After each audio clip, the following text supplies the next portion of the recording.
The New York Rangers snapped the Carolina Hurricanes 11-game win streak.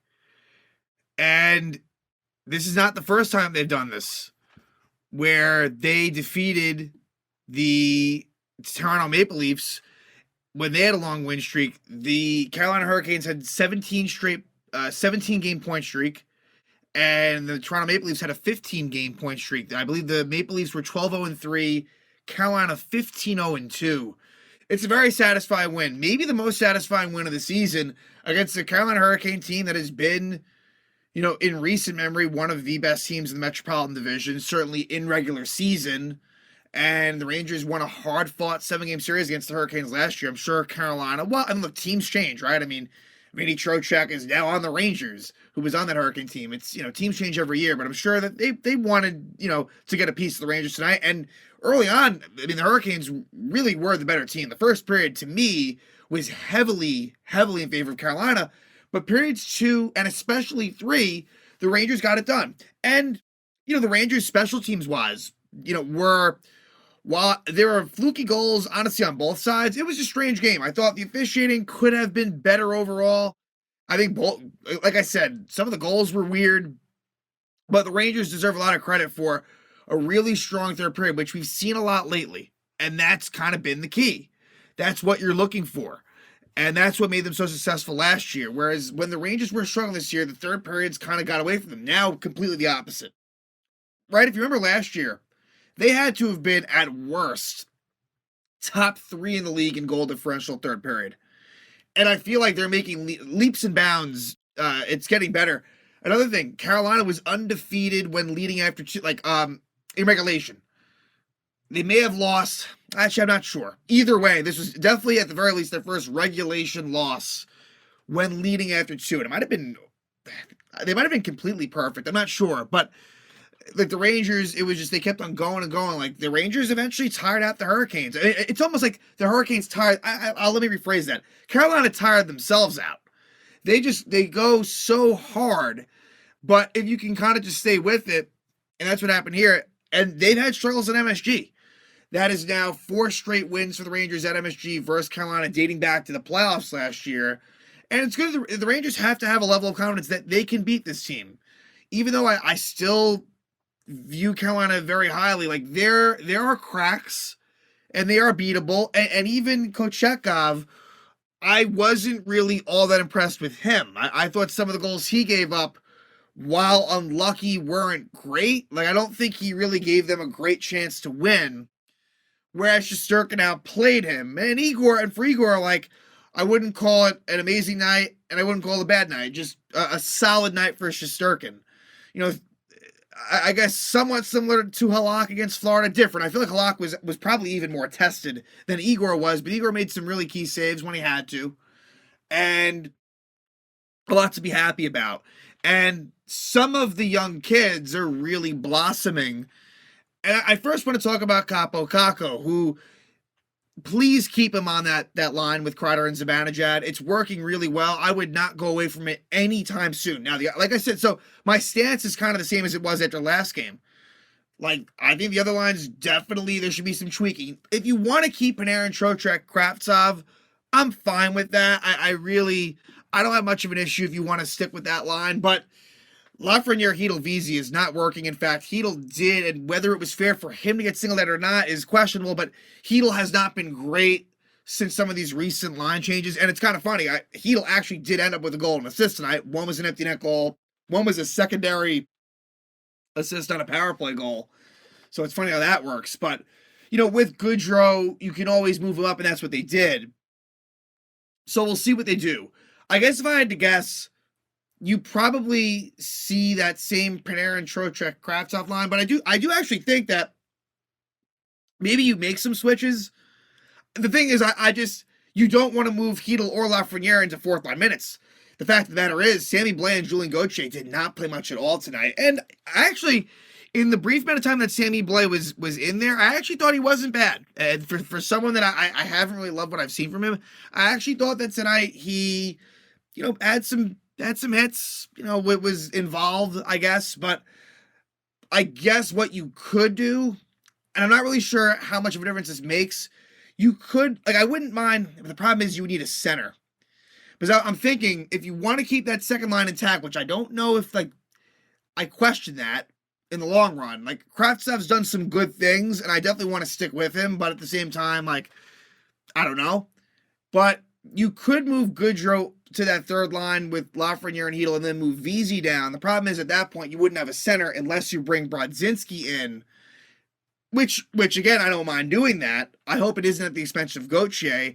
I'm more okay if it's at the expense of Blais. But I guess it'll be interesting. They might stick with it for one more game, but it's very close to things moving around a little bit. Defense has been completely stable.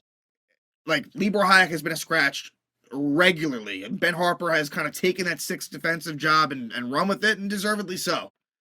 And it's funny, next game, before we jump back into this game, is a polar opposite situation. Montreal is on a very long losing streak, and they are now coming back home. It was a really rough road trip for the Canadiens, and they have just really been bad. Really been bad. You just want to play, if you can, you want to play smart hockey. Will Halak play? Maybe. The reason why he might not is because he just played against Florida on Sunday. But this would be a game to kind of throw Halak in there, so that is in play. That's in play to happen. But yeah, like, you can't take your foot off the gas. In a really strong Eastern Conference, you can't take your foot off the gas. And so Montreal, that's a game that you got to win. And maybe it won't be pretty.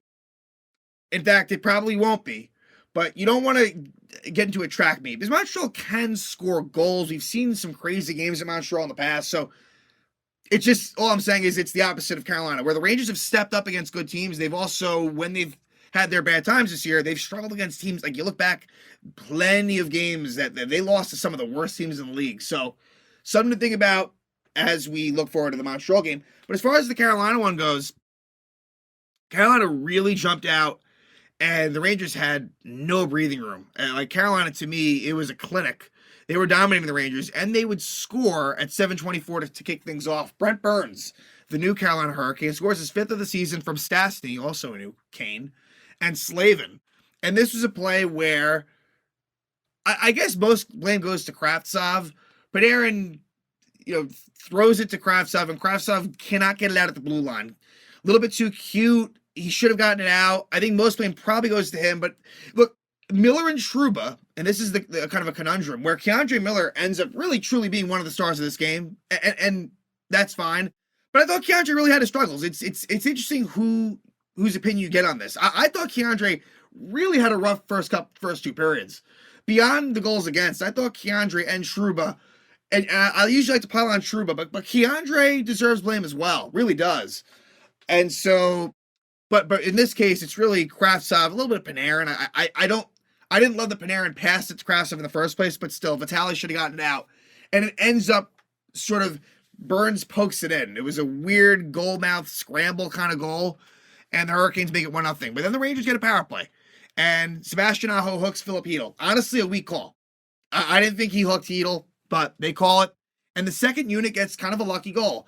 And I want the second unit to get more ice time than they do. I keep on asking for that. I don't think it'll change, but they should.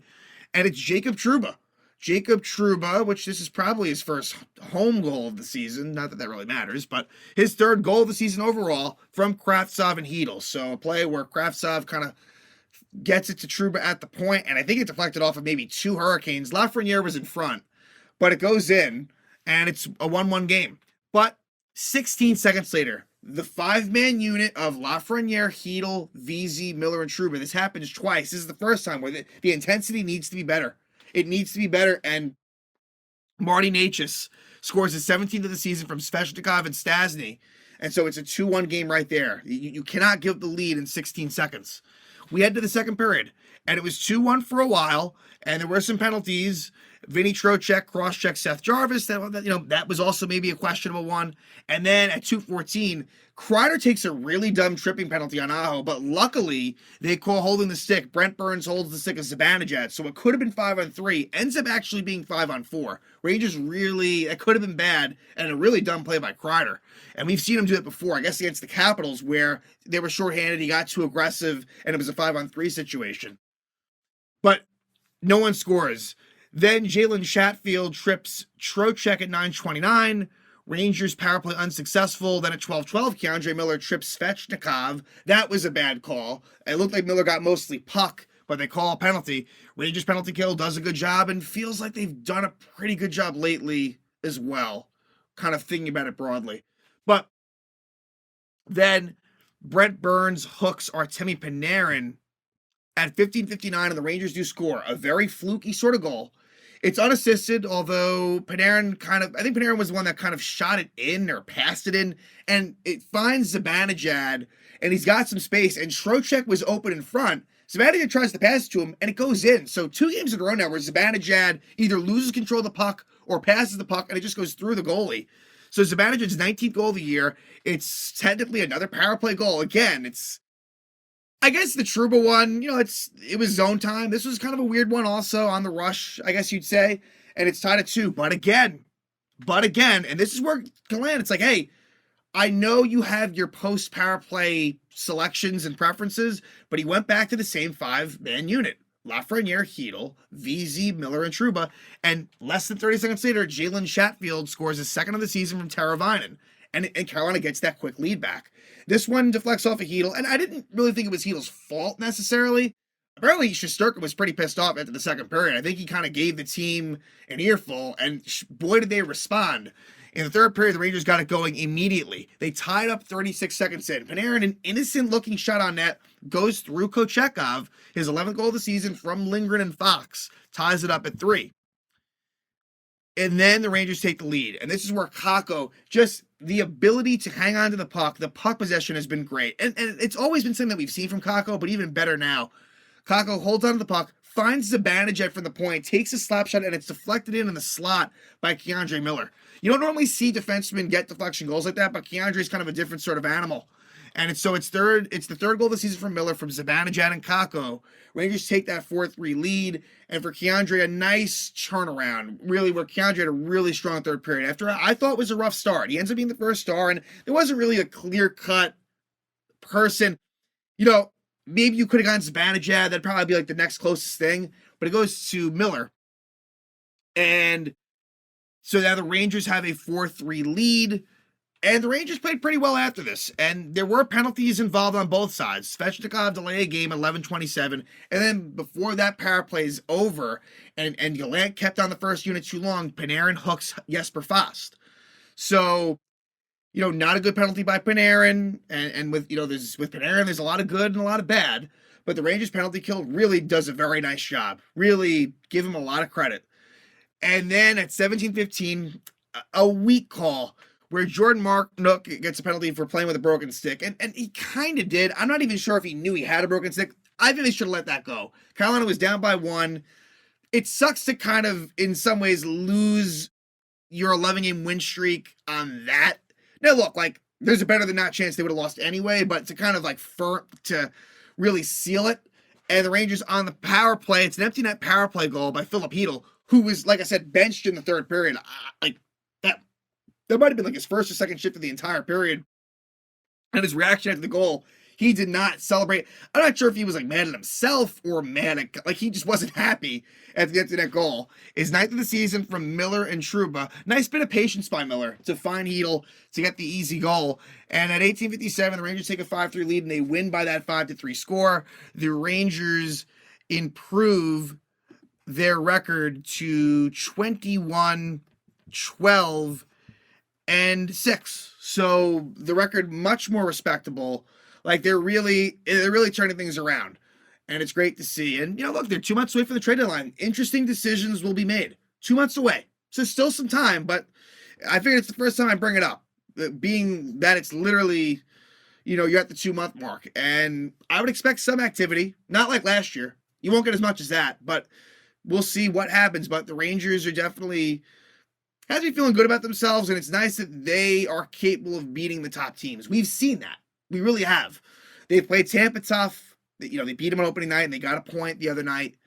And, we know they have it in them, and that's great come playoff time, that they have that confidence. It's that transition into this Montreal game where don't take Montreal lightly. Don't take them lightly because they can sneak up on you. The Rangers should be able to score goals. It's a matter of playing good defense and sort of, if you do that, I think you can win. If you start getting into like a weird sort of 5-4 type game, it gets dangerous at that point. And like I said, we'll see whether it's Halak or Shesterkin. They could go either way on this one, but we'll see what they do. I would expect, in all likelihood, the same lineup. Just watch out for maybe a tweak on the forward, sort of on lines 3 and 4 forward-wise, but we'll see. But again, Rangers, a very good win. They snapped the Carolina Hurricanes' 11-game win streak and 17-game point streak. They win it at MSG 5-3.